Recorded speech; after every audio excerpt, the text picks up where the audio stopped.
Bos. Mohon.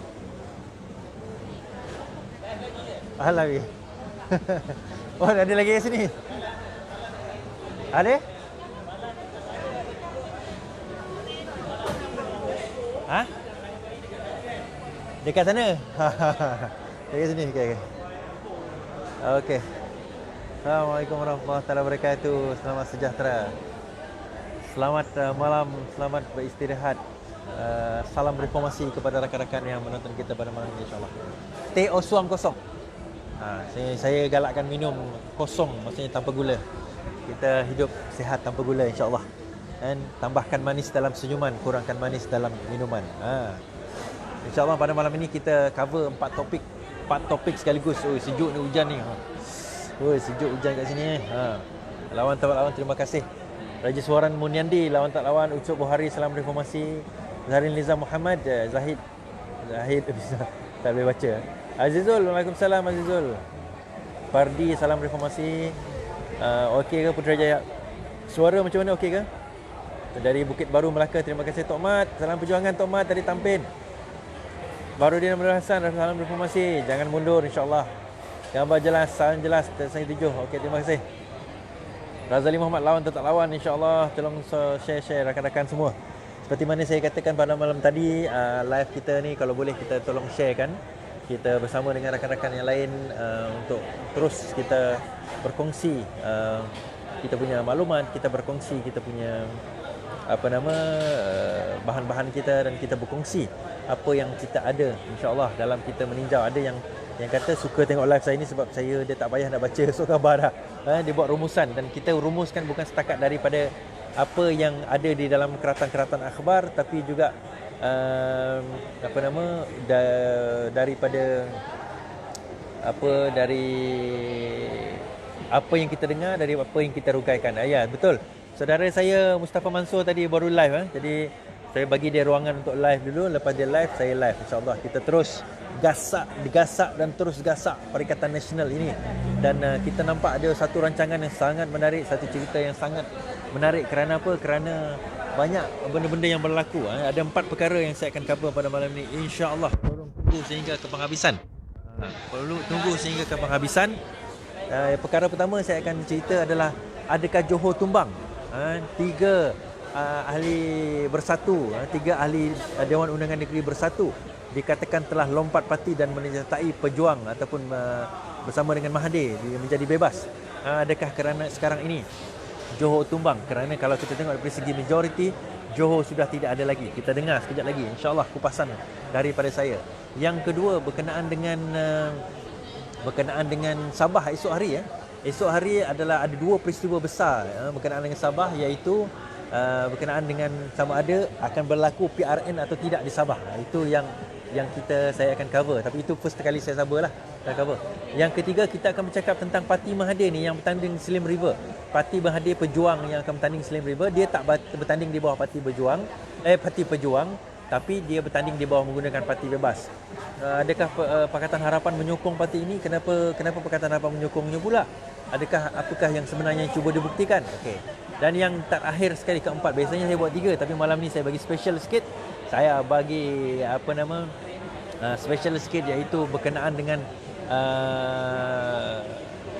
Azmin Ali yang dikatakan akan dan telah pun akan menyertai bersatu pada 22 hari bulan Ogos ini, kerana 22 ini adalah pemilihan majlis tertinggi bersatu, yang berlaku pemilihan pusat bersatu, dan dikatakan bahawa Azmin telah menyertai bersatu, dan berkemungkinan besar bahawa beliau akan abandon projek dia.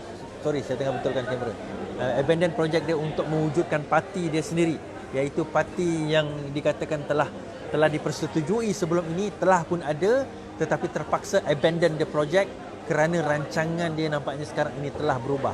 Macam saya kata sebelum ini, bahawa permainan dan politik ini dia tidak ada satu jangka panjang.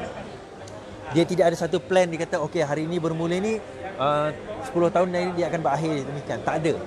Dia ada objektif dia. Objektif dia sekian. Objektif dia nak jadi Perdana Menteri, objektif dia nak menang negara, objektif dia nak kekal berkuasa. Tetapi bagaimana nak mencapai perkara tersebut, plan dia sentiasa bertukar-tukar.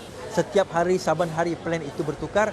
Kerana apa? Kerana mereka semua ini hidup dalam kalangan suasana yang mencurigai, hidup dalam suasana mereka sentiasa sentiasa backbiting, sentiasa umpat-mengumpat, sentiasa dalam keadaan curiga, sentiasa rasa bahawa orang ni akan menikam aku, orang ni akan menikam aku, dan mereka merasakan bahawa tidak ada cara dan kaedah lain melainkan kita tidak boleh percaya kepada orang lain. Dalam Perikatan Nasional tidak ada siapa yang percaya kepada sesiapa sekarang.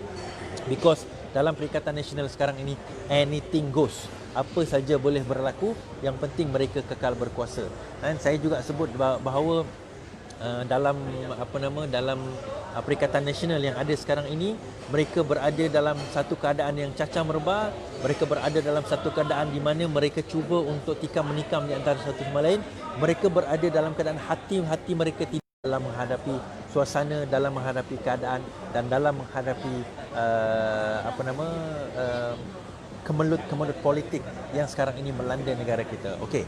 So dalam pada itu mereka pula, walaupun mereka berkuasa, tetapi mereka berkuasa dalam keadaan mereka tak mampu untuk nak mentadbir, bukan kata mentadbir negeri pun, mentadbir negara pun, nak mentadbir ahli-ahli di dalam pakatan mereka sendiri pun mereka tidak mampu untuk mentadbir perkara tersebut. Jadi itu merupakan satu kerja Tuhan, kerja Allah Subhanahu Wa Taala. Kadang-kadang kita fikir kan, kita ingat yang berkuasa itu berada di atas, yang tak berkuasa itu berada di bawah. Tapi hari ini kita sedar akan hakikat bahawa yang mengikat hati-hati manusia ini adalah kerja Tuhan. Yang mengikat hati-hati manusia ini adalah kerja Tuhan. Dan kalau Tuhan tidak mengizinkan mereka untuk terikat hatinya, maka mereka akan berkelahi, bergaduh, bersengketa sesama sendiri. Dan walaupun mereka berkuasa, mereka punya wang, mereka punya resources, mereka punya kedudukan, punya pangkat, boleh offer macam-macam, tetapi hati mereka tidak tenang dengan apa pengkhianatan yang telah mereka lakukan. Sebab itu tuan-tuan, ini pengajaran kepada kita bahawa matlamat tidak menghalalkan cara. Dan sekiranya Tuhan tak payah tunggu di akhirat, di dunia ni Tuhan dah bagi cash kepada golongan-golongan ini, golongan-golongan pengkhianat, bahawa sekali khianat, tidak ada aman hidup mereka, tak aman hidup mereka, insya-Allah. Dan saya, Mustafa Mansur, Said Badli Shah, Nafsiah Khamis, semua kami ini, walaupun orang yang tidak membayar kerja usaha kami, tak apa. Kami adalah mereka-mereka yang berada sekarang ni on the ground, berusaha untuk memastikan bahawa golongan-golongan ini akan sentiasa berasa sangsi di antara satu sama lain. Malam ini kita cerita, insya-Allah. Sebelum itu, saya mohon kepada rakan-rakan, saya share tiap-tiap malam. Saya daripada Melaka turun ke Selangor balik. Minggu depan saya akan ke Sabah pula. Lepas itu ke Sarawak pula. Balik kampung. Di situ saya akan stay dan akan buat live terus dekat sana. Dalam pada keadaan itu, saya kata dalam suasana yang ada sekarang ini, kita perlu, tuan-tuan dan puan, tolong share, dan share. Itu je saya perlukan. Tak ada minta lain, tuan-tuan dan puan. Bukan minta duit, bukan minta pangkat, bukan minta darjat. Saya mohon ada button tu sambil-sambil baring, share kepada grup WhatsApp, Instagram, Facebook, grup-grup yang ada, WhatsApp kepada apa-apa saja media sosial yang kita ada. InsyaAllah kita tambahkan lagi supaya rakyat Malaysia sedar dan tahu keadaan cerita yang sebenarnya. Okey, habis. Kita pergi kepada cerita yang pertama, iaitu berkenaan dengan esok hari di Sabah. InsyaAllah ada dua peristiwa besar yang akan berlaku esok. Yang pertama adalah keputusan kes tuntutan saman, kita saman lah, daripada Musa Aman yang mengatakan bahawa pembubaran Dewan Undangan Negeri Sabah yang dilakukan oleh Syafiq Abdal pada tempoh hari adalah tidak sah, dan beliau mencabar keputusan itu di mahkamah dan juga keputusan TYT di mahkamah, dan keputusan itu akan ditentukan pada esok pagi. Jadi pendapat saya secara jujurnya, saya boleh katakan bahawa sebenar-benarnya berkemungkinan besar bahawa beliau akan kalah dalam kes ini. Musa Aman akan kalah dalam kes ini, dan keputusan akan memihak kepada TYT kerana menurut perlembagaan itu adalah bidang kuasa seorang ketua menteri yang sah untuk membubarkan Dewan Undangan Negeri tanpa perlu apa-apa keputusan. Tetapi kalau sekiranya mahkamah menyatakan sebaliknya pada esok hari, jadi ini akan menjadi suatu presiden. Dia akan jadi suatu kes yang sangat, dia kes baru yang tak ada lagi dalam sejarah kita. Ada orang kata dia rujuk kepada kes 2009 dahulu. Yang itu pun sebenarnya kalau kita tengok Sultan sepatutnya kalau ikut keputusan itu, sepatutnya kena ambil keputusan, kena ikut keputusan itu, di mana pada waktu itu dia bukan masalah pembubaran parlimen, tetapi untuk menukar menteri besar. Itu adalah satu kes yang lain. Kita tak boleh nak ambil benda itu sebagai satu rujukan dalam undang-undang ini. Sebab yang ini adalah di mana dia membubarkan parlimen, Dewan Undangan Negeri, dan pembubaran ini bukan kali pertama dilakukan. Pernah dilakukan pada tahun 1985 juga di Sabah, dan juga 1992 juga di Sabah. Kedua-duanya berlaku di Sabah, dan ini merupakan kali ketiga pembubaran Dewan Undangan Negeri ini dilakukan di Sabah. Dan dua-dua perkara sebelum ini sah dilakukan dan pernah pun dilakukan. Jadi dia bukanlah satu perkara yang baru di Sabah. Sebab itu saya kata politik Sabah ni dia berbeza dengan politik Sarawak. Politik Sabah ni dia dinamik, politik Sabah ni dia agak terbuka, dan dia satu benda yang sangat sukar diramal kerana players yang boleh main permainan politik di Sabah ini ramai.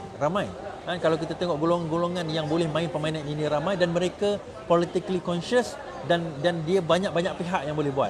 Berbanding dengan Sarawak hanya ada satu pihak yang ada resources, yang ada duit, yang ada kekuatan on the ground, iaitu GPS atau Barisan Nasional atau Taib Mahmud. Itu je yang kita ada, kita tahu. Jadi dia tak berkisar jauh.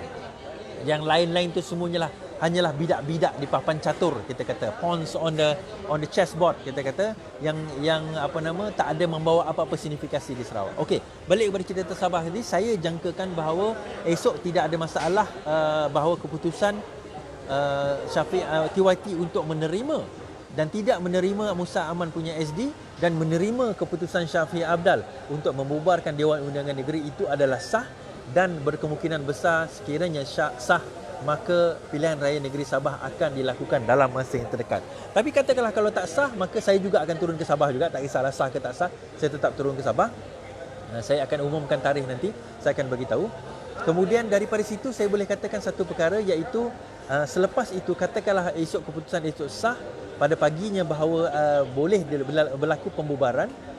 Pembubaran itu sah dilakukan dan PRN itu dilakukan dengan jayanya, maka pada petang itu SPR akan mengumumkan berkenaan dengan bilakah tarikh pilihan raya negeri Sabah akan berlaku.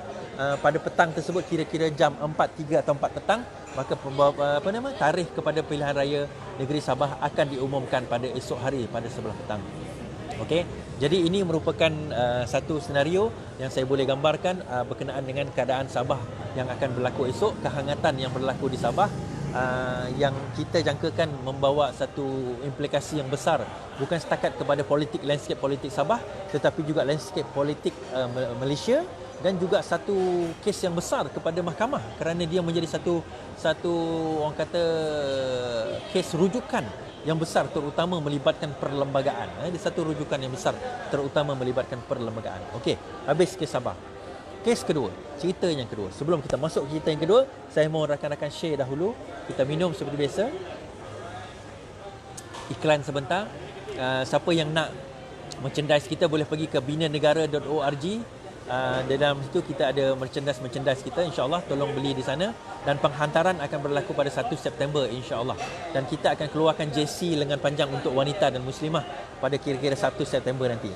Dalam masa sama, dinner kita still on pada 3 hari bulan 10 di Bangi Avenue. Untuk beli table pada dinner tersebut untuk menderma dan sebagainya, boleh pergi ke website kami binanegara.org atau boleh PM saya, insya-Allah. Kita boleh berurusan dalam urusan tersebut. Okey, habis iklan. Perkara kedua kita akan bercakap malam ini berkenaan dengan Johor. Dikatakan bahawa 3 ahli Dewan Undangan Negeri Johor daripada Bersatu telah pun menyata sokongan kepada Tun Mahathir dan mengatakan bahawa mereka hilang keyakinan terhadap kerajaan negeri, pimpinan Barisan Nasional dan juga Bersatu, dan sekarang ini sudah mula menyatakan sokongan kepada Mahathir dan telah pun berjumpa dengan Sultan Johor. Tadi dikatakan berjumpa dengan Sultan Johor untuk menyatakan bahawa sokongan mereka kepada Mahathir, maka tumbanglah kerajaan negeri Johor sekarang ini. Namun begitu, tumbang ke kerajaan negeri Johor? Itu yang menjadi persoalan. Jawapan kepada persoalan ini adalah buat masa ini, setakat apa yang saya bercakap ini, setakat maklumat yang saya dapat, kita dapati bahawa kerajaan negeri Johor tidak tumbang. Ini kerana atas nasihat daripada pihak atasan, maka walaupun mereka menyatakan sokongan kepada Tun Mahathir, tetapi kerajaan negeri Johor masih kekal sebagai kerajaan Perikatan Nasional as of sekarang ini. Setakat apa yang saya tahu sekarang ini. Saya tak tahu, mungkin beberapa minit lagi akan ada announcement pula kerajaan Johor dah tumbang. Kita tak tahu. Tetapi buat masa yang ada sekarang ini, dia masih kekal sebagai kerajaan Perikatan Nasional. Benda ini saya dah sebut dah dalam beberapa minggu ke seartis sebulan yang lepas bahawa kerajaan negeri Johor sudah tumbang. Pada masa itu kita dah nampak bahawa ketiga-tiga ahli Dewan Undangan Negeri telah pun menyatakan sokongan kepada Mahathir. Namun begitu still benda yang sama diurungkaikan bahawa kita kena pastikan, mereka kena pastikan bahawa kerajaan Johor ini adalah kerajaan pemerintah dan bukan kerajaan pembangkang, dan ini merupakan kehendak pihak atasan. Jadi disebabkan itu mereka hold dulu position dan mereka kekal sebagai kerajaan Perikatan Nasional. Namun begitu setelah pengumuman Mahathir sebagai parti yang telah membuat parti baru dinamakan Pejuang, ataupun dia kata dia nak buat parti baru dinamakan Pejuang, sama ada dia beli parti lain ataupun dia nak buat parti baru, itu saya tak pasti lagi. Namun begitu setelah pengumuman tersebut, maka beramai-ramai orang telah keluar daripada Parti Bersatu dan mula menyertai gagasan Tun Mahathir ini. Saya berjumpa dengan seorang sahabat saya daripada Bersatu. Saya rasa dia tengok live saya sekarang ni kan. Dia mengatakan bahawa even di Pagoh, ketua bahagian Pagoh pun sudah mula keluar parti dan menyatakan ketidaksokongan kepada, bukan ketua bahagian Pagoh, ada pimpinan-pimpinan di Pagoh telah mula keluar parti dan telah menyatakan sokongan mereka kepada Tun Mahathir. Dan ini merupakan satu tamparan kepada Muhyiddin Yassin. Kenapa Johor ini sangat penting? Saya kata hari itu dalam live saya bahawa sebagaimana Kedah itu penting kepada Mukhris, Johor ini penting kepada Muhyiddin Yassin. Untuk memastikan bahawa Johor nampak kekuatan Muhyiddin Yassin, beliau kena kekalkan Johor sebagai negeri Perikatan Nasional. Sekiranya Johor tumbang, bayangkan negeri Perdana Menteri adalah negeri pembangkang. Itu satu benda yang sangat pelik. Negeri di mana Perdana Menteri berkuasa, dia menjadi kerajaan di peringkat federal tetapi menjadi pembangkang di peringkat negeri. Itu adalah suatu benda yang sangat memalukan, dan secara psikologinya itu adalah satu tamparan yang sangat hebat kepada Muhyiddin Yassin. Kenapa saya kata itu satu tamparan yang sangat hebat? Okey. Number one, kita kena faham satu perkara. Tamparan itu bukan setakat hanya kepada Mahyudin daripada Pakatan Harapan atau daripada pembangkang. Ia juga adalah satu tamparan daripada UMNO, daripada PAS dan daripada Azmin sendiri. Kita kena faham satu perkara. Apa dia? Iaitu kalau sekiranya engkau selepas ini nak kekal berkuasa menjadi Perdana Menteri, engkau mestilah mempunyai kekuatan. Kalau engkau tak boleh command negeri engkau sendiri, macam mana engkau kata engkau ada kekuatan? Bagaimana engkau kata engkau ada kekuatan sedangkan negeri engkau sendiri pun kau tak boleh nak command? Jadi itu merupakan satu tamparan yang sangat hebat kepada Muhyiddin Yassin, dan ini mungkin antara perbincangan yang sekarang ini menjadi debat hangat di kalangan orang-orang Bersatu, sehingga memastikan bahawa kena kekal Johor ini di bawah kerajaan Perikatan Nasional atau di bawah kerajaan Muhyiddin. Kerana apa? Kalau tidak diletakkan di bawah kerajaan Perdana Menteri, maka ia merupakan satu perkara yang sangat memalukan. Seorang Perdana Menteri negeri yang dia perintah sendiri tidak mampu untuk dikekalkan sebagai kerajaan, sebaliknya menjadi sebuah negeri pembangkang. Jadi bagaimana? Dia secara psikologinya itu adalah satu benda yang sangat memalukan.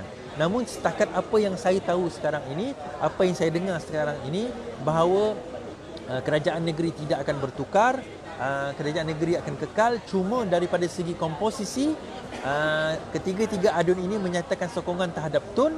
Namun begitu mereka masih lagi berada di bawah kerajaan Perikatan Nasional dan tidak akan keluar daripada Perikatan Nasional as of setakat ini. So don't quote me kalau sekiranya sejam dua daripada sekarang atau esok hari kerajaan Johor tumbang. Don't quote me on that, because setakat apa yang saya dapat maklumat daripada dalaman sekarang setakat ini, kita dapati bahawa kerajaan Johor tidak tumbang sebagaimana dakwaan setengah-setengah pihak. Tiga adun itu dikatakan melompat, disahkan melompat, tetapi mereka tidak menyatakan sokongan untuk keluar, mereka tidak menyatakan untuk keluar daripada Perikatan Nasional atas kerana untuk memastikan Johor ini kekal sebagai negeri kerajaan dan bukannya negeri pembangkang. Okey, itu habis yang kedua. Perkara yang kedua habis. So harap kita faham dan clear on that. Ketiga berkenaan dengan Azmin. Saya boleh katakan macam ni, tuan-tuan dan puan-puan.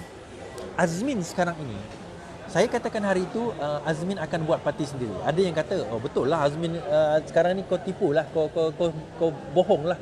Kau tak tepat lah kau punya analisa. Kau kata Azmin akan buat parti sendiri, tapi Azmin akan join Bersatu pada 22 bulan Ogos ni. Nampak sangat kau salah. Okey tuan-tuan, saya kata hari itu kalau tengok balik video saya lah, siapa yang tengok video saya dia faham lah. Saya kata bahawa setakat itu Azmin akan buat parti dia sendiri kerana perkiraan dia tidak ada apa-apa melainkan, maksudnya Mahathir akan join dia atau kemungkinan Mahathir akan bernaung di bawah dia. Now apabila Mahathir plan untuk buat parti dia sendiri, dia dah mengacau plan Azmin. Dan kita kena faham Azmin ni satu perkara, dia tidak ada kekuatan on his own. Secara sendirinya dia tidak ada kekuatan. Dia kena berpaut dengan seseorang. Daripada dahulu Azmin ni kan, kalau daripada sumber dalaman, dan kita pun tahu Azmin ni kita kenal sejak sekian lama. Dia ni kalau buat bercakap, oh dia ni memang terror. Dia nak angkat engkau, oh kau dia memang terror. Baru-baru ni dia sendiri mengangkat dia sendiri mengangkat dirinya sendiri sebagai ikon MITI. Oh, ikon MITI bro. Ikon MITI. Saya kata macam, kalau orang lain angkat kau jadi ikon MITI, aku percayalah. Ini kau pula angkat diri kau sendiri sebagai ikon MITI. Mana-mana kata kau lah labu, asalkan kau bahagia, cukuplah. Tapi apa yang saya boleh katakan dalam situasi Azmin ini, dia tidak boleh berdiri sendiri. Dia bukan macam Anwar Ibrahim, dia bukan macam Tun Mahathir. Dia bukan macam, dia tak ada, bagi saya nampak Mahathir dengan Anwar Ibrahim dia boleh berdiri sendiri, orang lain tak boleh berdiri sendiri. Azmin ni dia tak boleh berdiri sendiri. Daripada tahun 1998 dahulu, dia asyik mengikut je buntut Anwar Ibrahim. Dia asyik ikut je dia punya Parti Keadilan. Dia tak boleh lari. Sebab kalau Azmin ada kekuatan, dia dah 2011. Sebenarnya dia dah ada berura-ura untuk keluar daripada Parti Keadilan. 2011 tau, seawal 2011. Tapi dia tak keluar. Kerana dia tahu secara sendirinya dia tidak ada kekuatan. Begitu juga dengan Zuraidah, secara sendirinya dia tidak ada kekuatan. Jadi kalau tidak ada kekuatan, akhirnya kalau dia nak buat parti sendiri, atas kekuatan apa? Hari ini keluar Gombak mengatakan, UMNO Gombak mengatakan bahawa kursi Gombak adalah terpulang kepada Muafakat Nasional. Adalah terpulang kepada rundingan Muafakat Nasional. So kalau dikata rundingan kepada Muafakat Nasional, maksudnya dia bukan jaminan untuk Azmin bertanding di Gombak. Sebab itu ada kemungkinan besar Azmin akan bertanding di kawasan-kawasan pedalaman menggunakan logo Barisan Nasional. Untuk memastikan dia kekal menggunakan logo Barisan Nasional, mereka kena join Muafakat Nasional. Rancangan untuk ambil alih UMNO nampaknya jauh. Rancangan untuk ambil alih UMNO nampaknya jauh sangat nak pergi. Orang yang dia diharamkan, Hishamuddin yang dia diharapkan tu tak boleh nak harap. Orang-orang yang nak kena masuk mahkamah ni belum lagi dia dapati bersalah. Kes tu mengambil masa terlalu lama. So dia kena masuk Bersatu dikatakan nak masuk Muafakat Nasional. Jadi dalam Muafakat Nasional nanti mereka akan menggunakan logo Barisan Nasional. Untuk menang tuan-tuan dan puan-puan, mereka kena guna logo Barisan Nasional. Satu logo. Dia tak boleh pecah-pecah logo, tak jadi. Okey, orang kata kalau macam mereka guna logo Barisan Nasional, maka habislah kita. Okey, sebelum saya cerita yang tu, saya nak bagi tahu pejuang itu juga berkemungkinan kalau Pakatan Harapan tidak menerima mereka, mereka juga akan masuk ke dalam Muafakat Nasional. Ada kemungkinan mereka akan masuk ke dalam Muafakat Nasional. Kerana apa? Sekarang ini kita bercakap soal logo, soal branding, soal isu logo yang boleh diterima oleh masyarakat. Sekarang ini logo yang boleh diterima oleh masyarakat selain daripada logo Parti Keadilan Rakyat adalah logo Barisan Nasional. Bersatu tahu mereka tak boleh guna logo mereka sendiri. Orang tak boleh terima logo Bersatu. Bersatu tak pernah bertanding menggunakan logo mereka, dan bertanding menggunakan logo mereka menunjukkan mereka kalah. Semenyih kalah teruk. Tanjung Piai daripada 500 menang 15,000 kalah. Teruk dia kalah. Sangat teruk. Jadi daripada segi itu kita tahu bahawa mereka tidak mampu atas kekuatan dia sendiri. Tanjung Piai ni Johor ni kawasan Mahyudin pun kalah dengan 15,000 undi. Tak memalukan pada masa itulah kan? Jadi kalau kita tengok kekuatan itu tidak ada, disebabkan kekuatan itu tidak ada tuan-tuan dan puan-puan, maka daripada itu mereka kena menyertai Muafakat Nasional. Dan dalam Muafakat Nasional ini dia kena membentuk satu parti di mana dia kena guna logo yang satu, iaitu logo Barisan Nasional. Kena guna logo Barisan Nasional. Kalau tak, macam mana mereka nak bergerak? Pakatan Nasional bukannya satu parti, Pakatan Nasional bukan satu coalition, tetapi adalah satu loose coalition yang diwujudkan atas tujuan bagi mereka bergabung. Now, kalau mereka bersetuju untuk bergabung dan menggunakan satu logo, dan Pakatan Harapan akan menghadapi masalah. Itu kita tidak nafikan. Tetapi kita kena faham satu perkara. Sebelum ini ada PAS dengan UMNO. Okey, ada PAS dengan UMNO. Sekarang ini bersatu nak join. Katanya, tak tahu lagi dia terima atau tidak, tapi bersatu nak join. Once tiga ini bergabung, masuk ke dalam satu tempat, dia umpama ada tiga singa tengah berada di dalam sangkar nak merebut satu piece of daging, dan ketiga-tiga singa ini tengah lapar. Tiga-tiga singa ini tengah lapar, sedang nak berebut hanya satu ketul daging saja. Apa yang berlaku? Cakar bercakar akan berlaku, pukul memukul akan berlaku, ketidakpercayaan akan berlaku, dan mereka akan menjadi parti-parti yang berbunuh sesama sendiri di dalam sangkar itu. Kita kena faham, kerusi Melayu yang dipertandingkan, yang diambil oleh UMNO hanya sekitar 90 ke 100 kerusi sahaja. Bersatu pun sama, 90 ke 100 kerusi. PAS dia bertanding lebih sikit sebab dia ada kawasan yang contohnya di Sabah dan Sarawak yang dia boleh join, di mana UMNO tak boleh join. Kita kena faham, mereka juga menghadapi situasi yang sama, kena bertanding di kawasan Melayu Islam. So kalau nak bertanding di kawasan Melayu Islam, kita nak kata dia nak bertanding di kawasan macam mana? Situasi macam mana? Bagaimana? Pembahagian kursi macam mana? Pergaduhan ini akan mengakibatkan mereka bercakar satu sama lain. Okey, katakanlah on the surface of it, dia orang boleh, PAS boleh berbagi kursi, UMNO boleh bagi kursi, Bersatu boleh berbagi kursi, tidak ada masalah. Tetapi apa yang kita kena faham, dia on the ground dia yang menjadi masalah. On the ground mungkin pihak atasan 10 orang, 20 orang, 100 orang berkumpul, dia boleh lagi berbincang, boleh rasionalkan, boleh setuju. Tetapi ribuan penyokong, jutaan penyokong UMNO, jutaan penyokong PAS, ratusan ribu penyokong Bersatu tak akan setuju dengan calon yang mungkin diwujudkan, dipilih. Contohnya kawasan di mana Bersatu dan UMNO kuat, takkan mereka nak letak PAS kat situ. Kawasan di mana PAS kuat, takkanlah UMNO dan di mana dia letak calon UMNO, takkan PAS dengan Bersatu nak setuju. Benda-benda ini yang akan menjadi mainan, dan benda-benda ini yang akan menjadi perkelahian di antara parti-parti ini pada satu hari kelak. Itu saya kata tadi, awal-awal tadi saya cakap bahawa pergaduhan ini akan menyebabkan mereka tidak bersatu hati, pergaduhan ini akan menyebabkan mereka bercakar di antara sama lain, pergaduhan ini akan menyebabkan mereka berpecah di antara sama lain. Kalau peluang ini tidak diambil oleh Pakatan Harapan, maka susahlah kita untuk memenangi pilihan raya yang akan datang ini. Sebab itu tuan-tuan dan puan-puan, penting untuk kita nak main. Jangan kita fikir kalau mereka bersatu di bawah satu parti, oh lepas ni kalah Pakatan Harapan. Tak, jangan. Itu bukan formula dia. Dia bergantung kepada bagaimana kita menggunakan peluang dan ruang yang ada. Peluang dan ruang yang ada bagi kita menghasut calon-calon, penyokong-penyokong on the ground agar melakukan undi rosak, undi protes kepada calon-calon yang dipilih nanti. Oi, pening bang kan. Kalau katakanlah kawasan tu kawasan biasa 20 tahun UMNO dan PAS, 30 tahun, 40 tahun UMNO dan PAS bergaduh selama sendiri. Tiba-tiba dia orang sekarang ni letak calon UMNO. Penyokong PAS kata apa? Takkan tak layak aku punya YB, takkan tak layak aku punya calon, sedangkan calon aku yang ada kat situ. Dan umpamanya kalau kita kata Keterih kan, Keterih, tak ingatlah nama salah satu negeri tu kan. Anwar Musa bertanding menang, sekarang jadi menteri wilayah. Yang kalah itu sekarang ni jadi menteri timbalan, menteri pelajaran kalau tak silap, salah seorang tu. So sekarang ini kawasan tu siapa punya? Dua-dua menteri sekarang ini memegang kawasan tersebut. Ini saya boleh sebut satu contoh. Ada banyak contoh-contoh yang lain yang kita boleh jadikan rujukan bagaimana kawasan-kawasan itu nanti mereka akan bergaduh sesama sendiri. Sebab itu tuan-tuan dan puan-puan, mereka sekarang ini berada dalam suasana yang tarik menarik. Tapi adakah Bersatu akan join Mufakat Nasional? Dia tidak ada jalan dan tidak ada corak yang lain. Dia tidak ada arah yang lain dia nak pergi sekarang ni. Dia tahu kalau dia pergi sendiri-sendiri dia akan hancur. Kalau dia pergi sendiri-sendiri dia akan kalah. Kalau dia pergi sendiri-sendiri dia tak boleh lagi memerintah. So dia kena bergabung dengan sesuatu. Dengan ketiadaan Mahathir di dalam Bersatu, mereka sekarang menghadapi masalah dan krisis. Bersatu menghadapi krisis identiti, menghadapi krisis keadaan di mana susah untuk diterima oleh rakyat. Itu yang kita kena sedar. Okey, terakhir sekali berkenaan dengan Azmin. Alah, kesian saya kata Azmin ni.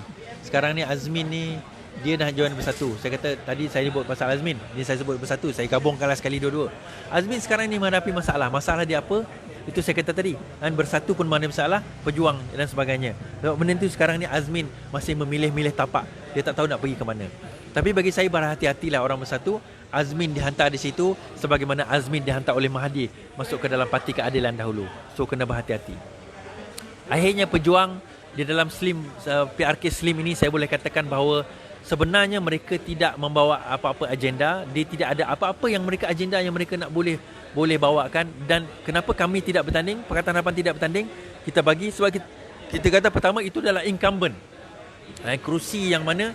Kerusi Barisan Nasional UMNO yang dulu bertanding kat situ. Maka kalau kita kata kita bertanding di situ pun, kalau menang pun tak ada membawa apa-apa perubahan. Dan kalau kalah pun kita tahu kita akan kalah kerana itu kawasan dia. Itu yang pertama. Yang kedua, kita kata pejuang itu kita nak tengok sejauh mana kekuatan yang mereka ada. Dia kata dia ada kuat. Kita nak tengok sejauh mana kekuatan yang dia ada. Dan kita nak letak ke situ, kita nak tengok sejauh mana orang-orang UMNO dan bekas UMNO ni boleh berlawan di antara satu sama lain. Sebab kita tahu, akhirnya, hujungnya mereka ni orang yang sama. Daripada akar umbi yang sama. Dan mereka tidak akan pergi ke mana. Dan kita kena faham yang tak akhir sekali tuan-tuan dan puan-puan. Pejuang ini bersatu di bawah parti. Dia akan bertanding di bawah parti apa? Dia bertanding di bawah parti kunci, parti bebas. Parti bebas. Dia parti, bukanlah kunci tapi parti bebas lah, tak tahulah logo apa dia pakai kan, tetapi parti bebas yang dia akan bertanding. Jadi secara kesimpulan, take aways kita pada malam ini apa dia? Yang pertama, Johor tak tumbang setakat apa yang saya tahu. Yang kedua, kerajaan negeri yang ada sekarang ini, iaitu Kerajaan Negeri Perikatan Nasional di Johor dalam keadaan kucak kacir, tunggang langgang, dan Muhyiddin menghadapi krisis kepimpinan kerana negeri yang dia tadbir, negeri Perdana Menteri itu sendiri sekarang ini secara moralnya sudah jatuh dan menjadi satu benda yang sangat besar kemaluannya. Sangatlah memalukan apabila Perdana Menteri tidak memerintah, tidak dapat menjaga negeri dia sendiri. Satu benda yang sangat besar, memalukan seorang Perdana Menteri. Dan itu merupakan satu tamparan hebat, bukan setakat daripada Pakatan Harapan, tetapi juga daripada counterpart Muhyiddin di dalam parti itu sendiri, seperti UMNO, PAS dan juga parti-parti komponen-komponen pejuang, yang mana menjadi tamparan sebagaimana seorang Perdana Menteri tidak boleh menjaga negerinya sendiri. Kemudian esok kita akan dapati bahawa Sabah akan menghadapi kita akan tahu sama ada PRN Sabah akan berlaku atau tidak. So kita tunggu keputusan mahkamah esok, dan sekiranya berlaku maka pengumuman itu akan diadakan pada pukul 4 petang. Dan tak akhir sekali, Azmin dan Bersatu yang akan menyertai Muafakat Nasional itu merupakan satu tamparan lagi kepada Muafakat Nasional. Dan kita tahu Bersatu tidak boleh berdiri sendiri, kemudian Azmin pun tidak boleh berdiri sendiri. Okey, itu saja daripada saya. Untuk itu makluman untuk merchandise kita dan donation, boleh PM saya, dan kita ada website kita binanegara.org. Dinner kita bersama dengan Datuk Seri Anwar Ibrahim bersama dengan Menteri Besar Negeri Sembilan semua akan berlangsung pada 3 hari bulan 10 insya-Allah di Bangi Avenue. Kita buka open sekarang ini, meja 2,000, 5,000, 20,000 dan 50,000 limited. Di website kami binanegara.org, pergi ke sana ataupun boleh PM saya personally dan kita akan jumpa dan dine, insya-Allah kita jumpa dengan ahli-ahli Bina Negara. Dan pengumuman juga. Okey, pengumuman saya akan mula buka Bina Negara 4.0 tidak lama lagi. Nantikan pengumuman saya Bina Negara 4.0, dan siapa yang berminat nak Bina Negara 4.0 ni, tolong PM saya, kita sertai tim Bina Negara saya, kita sertai pasukan saya, kita sertai kita punya rakan-rakan kita, kita sama-sama menggerakkan gerakan kita bagi menggegarkan pengkhianat nasional ini, insya-Allah. Sekian saja daripada saya pada malam ini. Mak kata pantun saya malam tadi, kalau roboh kota Melaka, papan di Jawa hamba dirikan. Kalau sungguh bagai dikata, seperti yang selalu saya laungkan, lawan, tetap lawan. Okey, assalamualaikum warahmatullahi wabarakatuh. Minum.